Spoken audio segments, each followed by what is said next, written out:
We are here at the Super Bowl of sorts for this Sean Diddy Combs trial. I'm Anthony DiLorenzo alongside Terri Austin.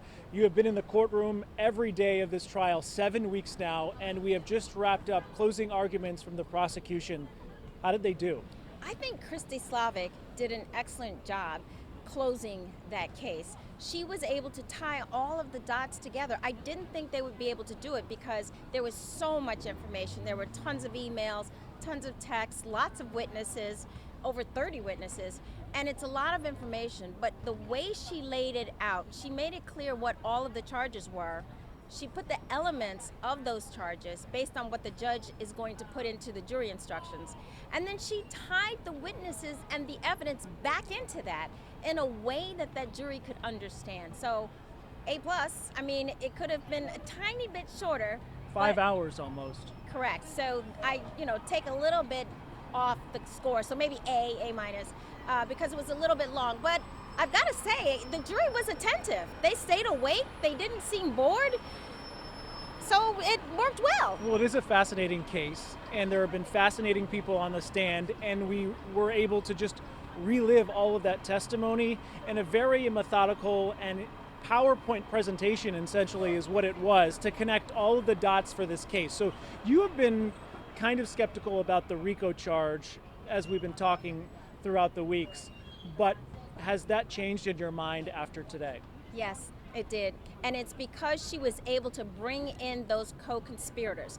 She was able to point to the evidence that pointed to them. So for instance, she said D-Rock, KK. Those are the people who were intimately involved in everything. She brought back the emails and texts where they knew about the force, the violence, the drugs that was happening. So I at first had not thought that there was enough of that information. But when you look at the documentation, it's there. Now, it's all circumstantial. They didn't get the witnesses themselves in. Obviously, you didn't see D-Rock, you didn't see KK. So it has to still be beyond a reasonable doubt. So I think the defense still has an argument there that unless it's beyond a reasonable doubt that these co-conspirators knew what was going in, that they were part of that enterprise, that they schemed together to commit these acts, it's still not all there, but I'm a little bit more convinced than I was because she pointed to those crumbs and she pulled it together. So you only have to essentially prove 2 of the underlying charges under RICO, and there are about 9 of them. Which ones do you think that they've really been able to nail down? There are 8 of them. Sex trafficking and transportation to engage in prostitution are 2 of the 8. For sex trafficking, as it relates to Cassie, nailed down. And you only need 1 instance.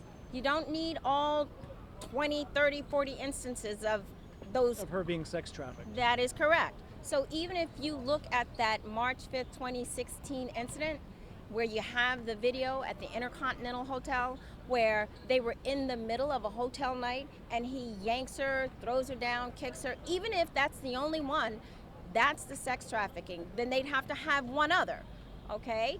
Transportation to engage in prostitution. All you need there is that interstate travel and the payment for the sex. And they have that. And they even have Combs himself arranging for this interstate travel, not only other people around him. So pretty damning stuff. Something that you touched on, the Intercontinental video, we have seen it 100 times in this trial, but today it really seemed powerful as they played it.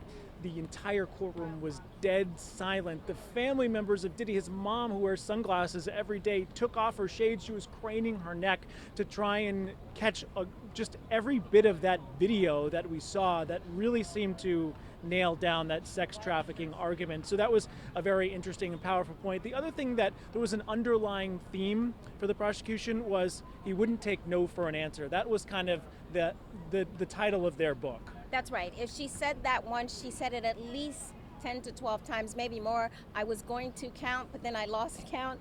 So that is the underlying theme, that he would not take no for an answer, that whatever he wanted, he got. If he wanted to have sex with Jane, with Cassie, that was done. If he wanted drugs, he picked up the phone, his people came, got him drugs. So I think it was a good theme to pick. It's something simple that the jury can hang their hat on, and I think Christy Slavic brought that home. As far as that tape is concerned, every single time, Anthony, I see that tape, I cringe. And the way she played it, she played each section and she did the multiple viewpoints of each section, and it definitely hit home. And I think, to your point, the entire gallery and the jury, you could hear a pin drop. They were watching it and they felt it too. When we were going into this trial, everyone said that video is clear-cut domestic violence, but now we know why they say it's sex trafficking, because she was being forced into it. She was being dragged back to the hotel room in the middle of a freak-off. So it was really an underlying central part of this case. Anything that you think they missed on? Well, they did that obstruction piece rather quickly. You know, they have the witness tampering / obstruction. I think they could have elaborated a little bit. It was the obstruction as related to that tape, the bribery. They were trying to obstruct justice. So they could have done a little bit more on that. But I think she hit all the points. I don't think that jury is going to be thinking too hard, because she said, look, you just need 2 of the predicate acts and just 1 instance. And, you know, she laid out the drugs and she made it clear, even if you're not selling drugs, if you're doing illegal drugs, that's drug trafficking. That's a controlled substance. And even just that, it was a charge that I didn't even think about. But she made it easy for that jury to say, okay, there's that, and bribery. I mean, he paid someone for that tape. Okay, there's the bribery. So I think she hit on all the points and she made it easy for that jury. The whole time we're saying, where's KK, where's D-Rock, why didn't they call them? Now you kind of know why they wanted to stay far away from them, because they were literally his right hand, as she kept saying, and they were the ones who were helping him carry out what they call this enterprise. So that's no surprise. Any thoughts on what we should expect from Mark Agnifilo tomorrow, the defense team? Well, I saw him taking copious notes, so I know he is going to come back and address some of the issues that we heard Christy Slavic say on her closing argument. I think also it was very strategic that they're going to close tomorrow, because he gets an opportunity to go through her entire closing. He can see the transcript, and even if he already wrote his closing, which you know he did, he can tweak it. So that's going to help him. And as you know, the prosecution has the last opportunity to do the rebuttal. Comey is going to get up there, and she is flawless, basically, in terms of how she presents herself. She might be speaking a little too fast. We'll see what happens. But other than that, she is able to organize her points and really hit home, and she takes no prisoners. So she gets the last word. So I think Mark Agnifilo is going to try to anticipate what she's going to say as well. And his wife, Karen Agnifilo, who's representing Luigi Mangione, was in court today. She was taking notes as well. So you know, at home tonight, there's going to be a big conversation about what to redline and what to add. So it'll be interesting. Absolutely.